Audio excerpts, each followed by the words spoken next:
আসসালামু আলাইকুম রাহমাতুল্লাহ।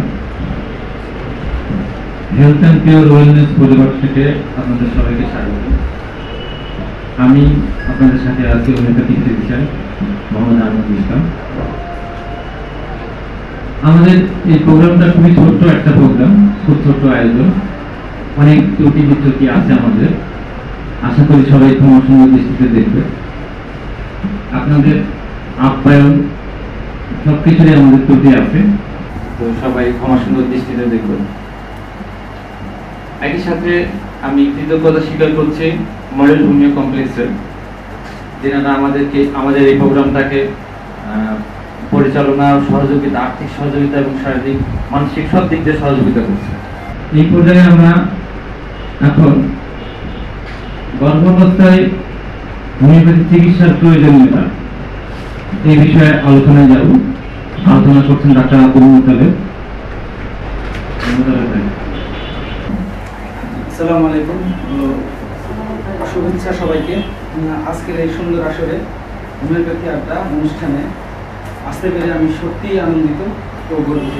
প্রথমে আন্তরিকতা ও কৃতজ্ঞতা জানাই আমাদের অনুষ্ঠানের প্রধান আলোচক সম্মানিত ডাক্তার মোহাম্মদ স্যারকে, যিনি আমাদের আলোচিত করবে। সাথে আরও উপস্থিত থাকবেন আমাদের হোমিও কলেজের প্রিন্সিপাল মহোদয় এবং আরও আমার সামনে ব্যক্তিবিশিষ্ট ব্যক্তি। আপনাদেরকে সবাইকে হেলথ অ্যান্ড পিওর ওয়েলনেসের পরিবারের পক্ষ থেকে শুভেচ্ছা এবং অভিনন্দন। আজকের এই হোমিওপ্যাথির আড্ডার আয়োজনের প্রাণবন্ত এবং সার্বিক সহযোগিতার জন্য আমাদের কমপ্লেক্স প্রাইভেট লিমিটেড এদেরকে আমি সবাইকে ধন্যবাদ জানাই। তো আজকের বিষয় আমার গর্ভ অবস্থায় চিকিৎসা জরুরি কেন, জন্মের আগে হোমিওপ্যাথি চিকিৎসা জরুরি কেন। এটা হচ্ছে জন্মের আগে, বাচ্চা জন্মের আগে মানে গর্ভ অবস্থায় চিকিৎসা জরুরি কেন, এই বিষয়টা আমি আজকে তুলে দেব।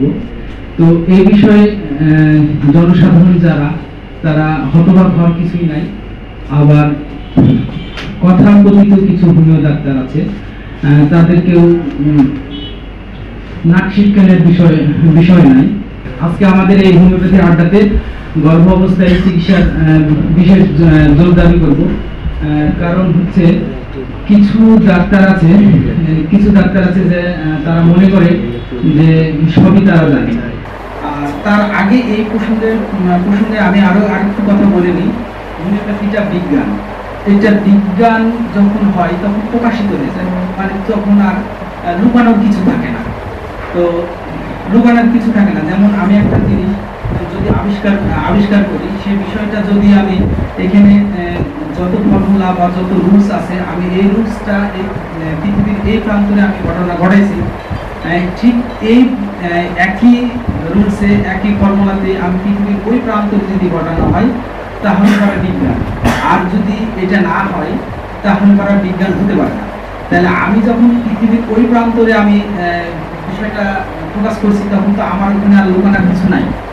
তো হোমিওপ্যাথিটা ঠিক তদ্রুপই তাই। তো আমি যে কথাটা বললাম যে কিছু ডাক্তার মনে করে যে আমরা সবই জানি আর অন্যরা কেউ জানে না, এই কথাটা যদি হ্যানিম্যানের সেই শুরুর দিকে যারা আছে, ডক্টর কেন্ট আছে, ফ্যারিংটন আছে, হামড্রান আছে, এলেন আছে, ফ্যারিংটন আছে, এরা যদি এই দাবিটা করে তাও একটা অনেকটাই মানানসই হয়। এরা তো সকল বিষয়টা প্রকাশ করে দিচ্ছে, আর লুকানোর বিষয়টা কিছুই নাই। আমি মনে করছি যে আমাদের যারা বাংলা ভাষাভাষী হাজারো তরুণ যারা ডাক্তার আছে, তারা ফ্যারিংটন, কেন্ট, এলেনের এই বিষয়গুলো পড়েনি, তাই তাদের সহযোগিতার জন্য আমার এই বিষয়টা আলোচনা করা হয়েছে।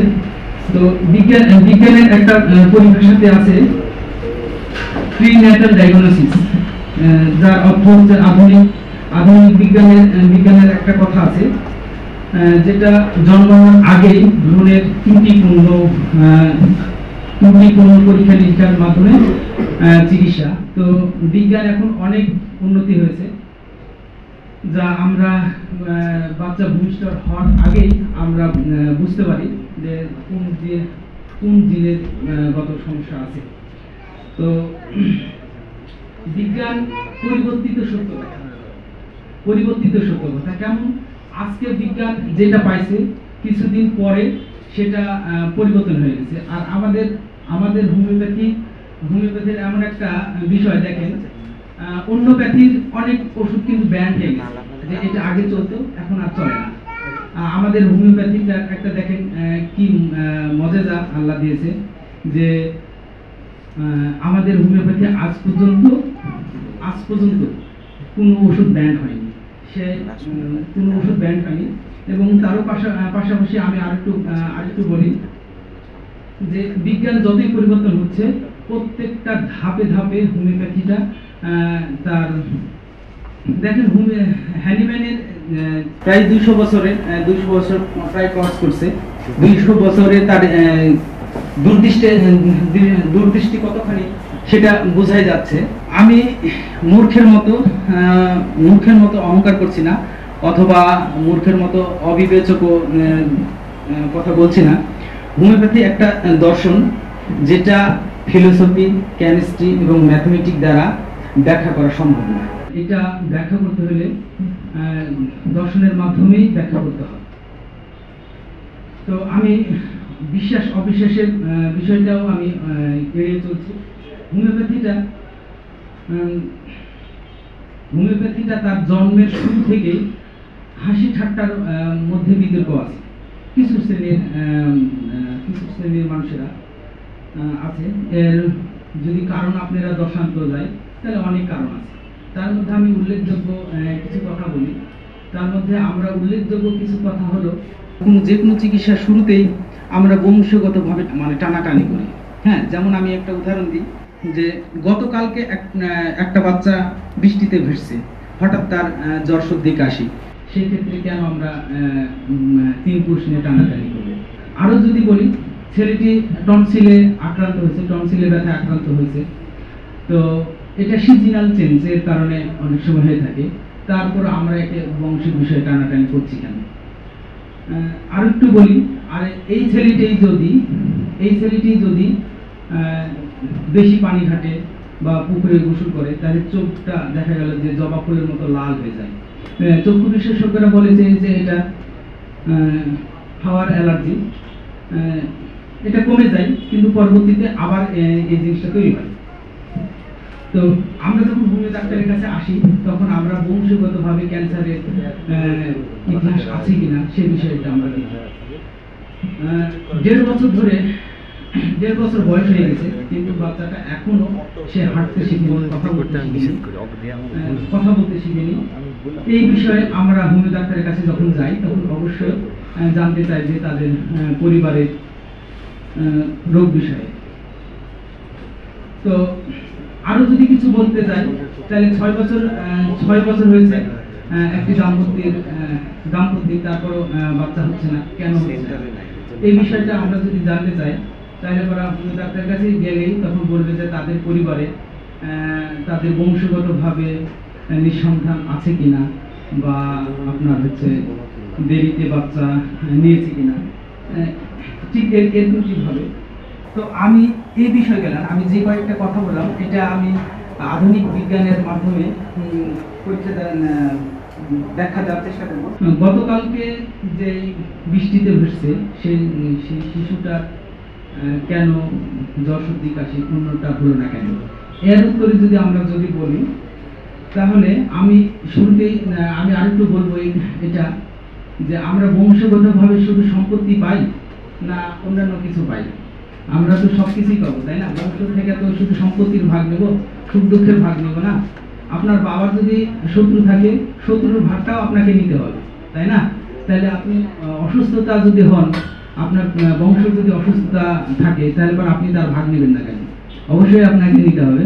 তো এরই ধারাবাহিকতায় ভাবে যদি বাচ্চাটা বংশগতভাবে টিবি রোগ থাকে, অথবা টিবি রোগ থাকে, যক্ষা থাকে, তাহলে সেক্ষেত্রে সেই বাচ্চাটা এখন পর্যন্ত টিবি যদি নাও হয় তাহলে বুঝতে হবে যে তার টিউবারকুলার সুপ্ত অবস্থায় আছে।